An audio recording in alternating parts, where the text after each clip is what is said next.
Welcome to Alan Colmes Versus, where we discuss some of the more controversial things that have been said in the recent news cycle on both traditional and digital media, the epitome of what we like to call around here fair and balanced. Joining me today via Skype is 2016 presidential candidate for the Party for Socialism and Liberation, Gloria LaRiva. Gloria, welcome. Thanks very much for being here. Hello, Alan. Thanks for having me. Is Bernie Sanders a socialist?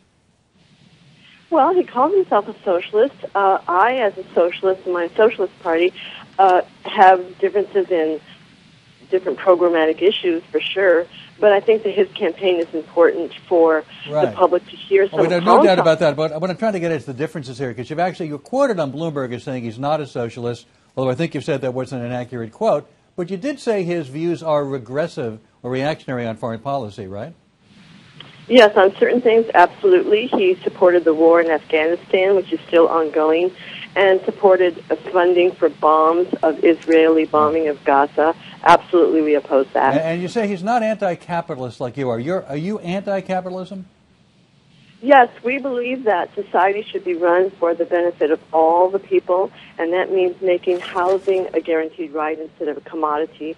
And I think Bernie Sanders is not exactly tackling that issue of, for example, seizing the banks as the real solution to the all right, so you would seize the banks. You would also destroy the Pentagon, get rid of the Pentagon, right? We would remove all troops from abroad, shut down all 1,000 U.S. military installations. And yes, we don't think that the U.S. needs to have the Pentagon and the budget the way it is, $1 trillion. So should there be any military at all? Well, defensive, but, I don't think that we're threatened by anybody. I think the U.S. military presence, for example, in the Middle East for over 30 years has created the real danger. But I understand we need a standing military, though, right? Sure, but not the way we have it now. But that would mean there'd be a Pentagon, there'd be some kind of military force available to defend the country. Yes, but I don't think that we're in danger by anybody. Well, we could be. So wouldn't you want to be prepared for that? Yes, but what we're talking for is eliminating the military budget that creates nuclear weapons, nuclear submarines, nuclear armed submarines, and all the installations abroad that, for example, keep Korea divided. Would that not render us less prepared, though, should we ever be attacked or need to protect our interests around the globe? U.S. military actions have been purely aggressive for more than 100 years. When you say... Go ahead, sir.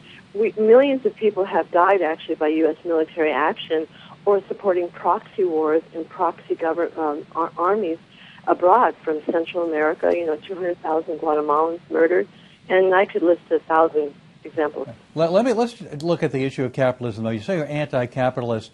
Should there be a limit to how much a person or a company should be able to make in our society? Well, when you talk about a person versus a company, they're two distinct things. A corporation will only produce if they can make a profit. And that's why we have, for example, healthcare as a commodity, and insurance companies don't provide healthcare. Should corporations not be allowed to make profits?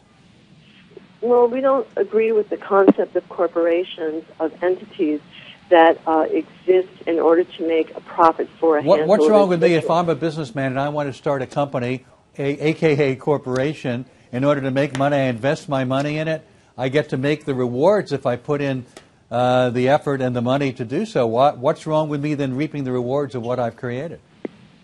Well, you're talking, sir, as an individual, let's say right now in capitalist society, but what we're talking about is the oil companies that buy politicians to help carry out wars on their behalf. I understand that. That's a separate situation. But I'm saying if I'm an entrepreneur and I want to start a company, it becomes a corporation, should there be a limit on how much money I can make once I've started that company that may become a big corporation? Should my ceiling be limited?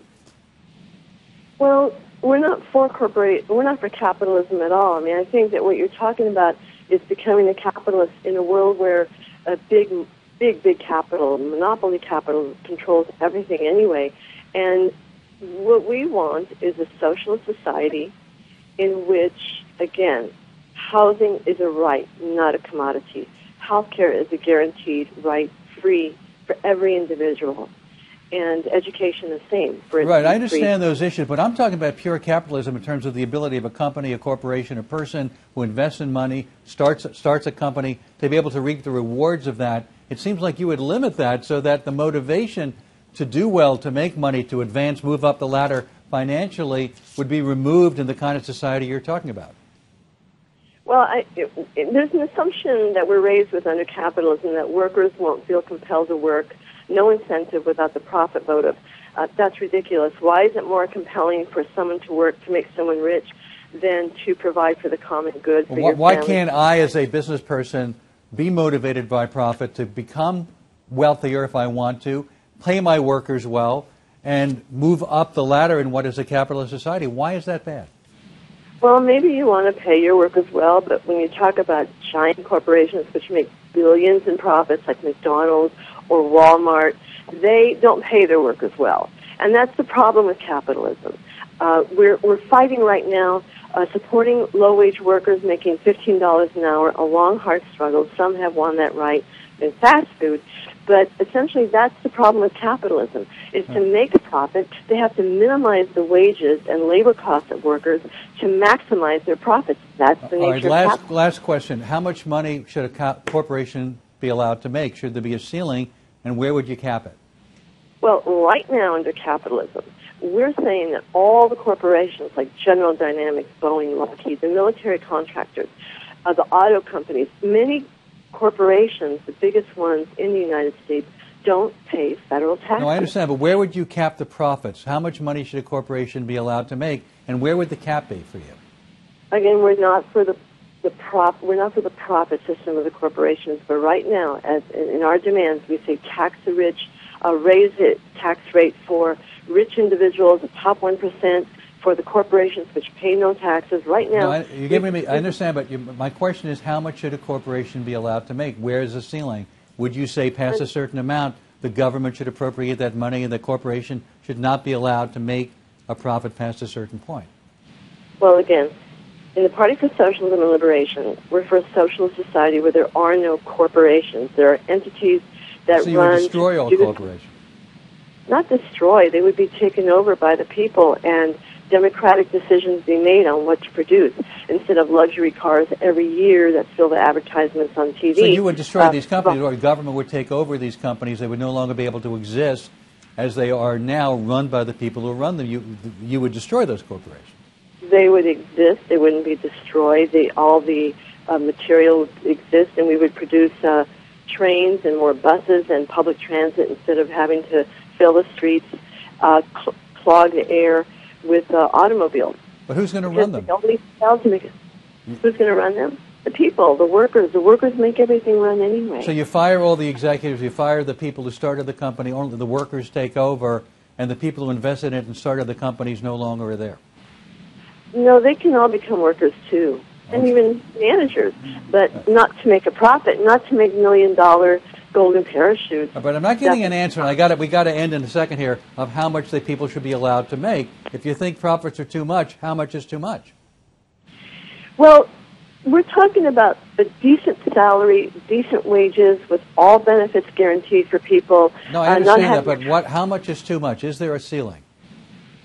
Well, I'm not going to go into details about that right now, but people don't have to make that much. A multimillionaire like the Gap executive who made $90 million one year, while his Salvadoran workers made pennies to produce his clothing. He doesn't need that. You can't even spend that in a lifetime. We got to break here, but it sounds pie in the sky, but I think people would need to know some details to understand what the boundaries are. But Gloria, thank you very, very much. I certainly appreciate your talking to us. Follow Gloria on Twitter at Gloria LaRiva and on her website, votepsl.org. I'm Alan Colmes. Thanks for watching.